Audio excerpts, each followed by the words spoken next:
Hello mga karadyo, magandang gabi. Nandito tayo ngayon sa labas ng bahay, tambay, nagpapahangin. Ang oras ay mag-aalas 12 ng gabi. Nagpapaantok pa lang. Pero habang nakatambay tayo dito, di pag-usapan muna natin ang tungkol sa J-Paul ulit. Ayan, J-Paul. Maitatanong natin, saan ba nagraradiate o anong porsyon ng J-Paul ito nagraradiate? Dito ba? Dito ba? O yung buo? Ayan, yung kabuuan ng haba ng J-Paul. Siya nga pala kung bakit tinawag to na J-Paul, mga karadyo, dahil letter J. Yan. Okay? So, ngayon, para malaman natin kung anong part ang talagang nagraradiate dito sa J-Paul, hatiin natin sa tatlo itong J-Paul. Di kaya hawak ko tong aluminum na to, di ba usually mahaba ito, no? Dito yung pinaka holder. Ito yung pinaka-holder. So, hatiin natin sa tatlo. Yung number 1 ay ito. Ito. Tapos, ang number 2 ay mula dito. Tanggalin natin to ha. Muna. Mula dito. Hanggang dito. Ito yung number 2. At ito yung number 3. Okay? So ngayon, dito sa number 1, dito natin ikinakabit yung mast, di ba? So, walang electrical effect sa antena mula dito hanggang dito. Kahit gaano kahaba yan. So, walang electrical effect dito sa J-Pole antenna. Ito. Okay? So, yun lang yun. Alisin na natin to.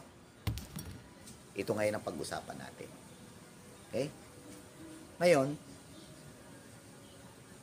yung number 2 and number 3. Ngayon, itong number 3, ito ay half wavelength. Half wavelength. Okay? Ngayon, yung dulo nito ay very high impedance. Infinite impedance. At itong hawak ko dito, ito, very high impedance din ito. Pati yung katapat niya, dito muna tayo, very high impedance, very high impedance. Sa makatwid, yung 50 ohms o 75 ohms niya ay nandito sa gitna. Nandito sa gitna. So, maalala niyo yung dipole antenna, di ba? So, naglalagay tayo ng feed line dito sa gitna kasi nandyan yung 75 or 50 ohms. So, syempre, dahil end-fed, ibig sabihin, ang feeding line niya ay nasa dulo, so, hindi tayo pwedeng maglagay dito ng 50 ohms para mag-radiate ito. Okay? So, very high impedance, likewise, very high impedance. Tandaan natin mga karadyo, pagka high impedance, high voltage, low current. Okay? High impedance, high voltage, low current. Okay? Ngayon, pag-usapan natin itong number 2. Since ito ay very high impedance, ito rin, high impedance itong dulong ito, pababa, ng pababa, hanggang sa zero impedance. Kasi shorted. Ayan, shorted siya. So, meaning, mula dito sa zero, pataas ng pataas yan, 100 ohms, 500 ohms, 1,000, 2,000, 3,000, 4,000, 5,000, 10,000, and so on hanggang sa basta very high impedance. Kaya naman, nasaan dito yung 50 ohms? So, yung 50 ohms ay nandito sa baba. Napansin niyo to, di ba? So, dyan natin nakita yung 50 ohms. Nasa pagitan ng 1.5 inches mula dun sa ibaba hanggang 3 inches. So, dyan natin hinahanap. Kaya dyan tayo naghahanap para mapababa natin ang SWR dun sa 2 meter. O, 2 meter antenna itong gamit natin.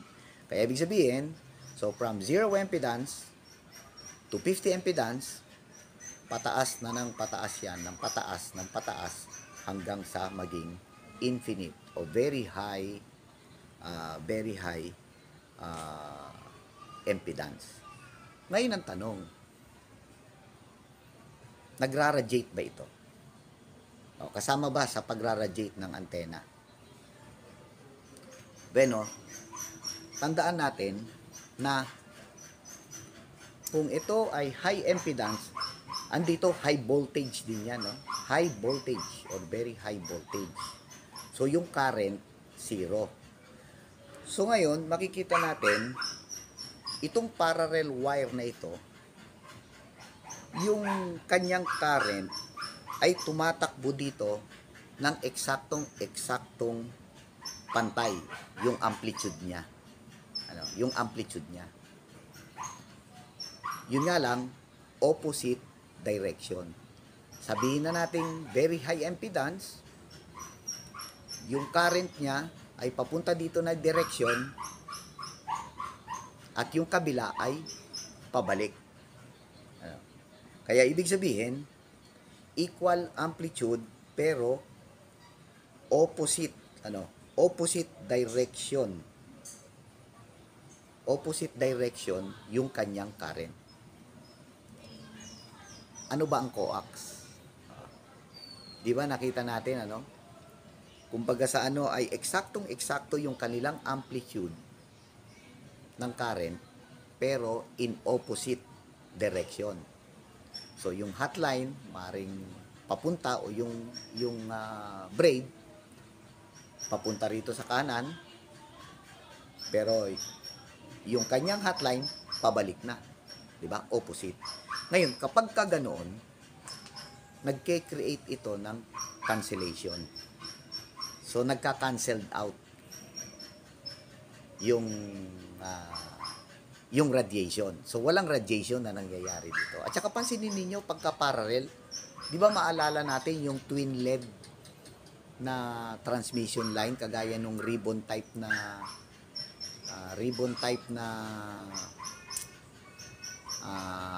transmission line sa TV, di ba? Halos pareho sila. So this is a balanced transmission line. Kaya lumalabas siya ay parte ng transmission line. So happen na dito natin nakita yung 50 ohms.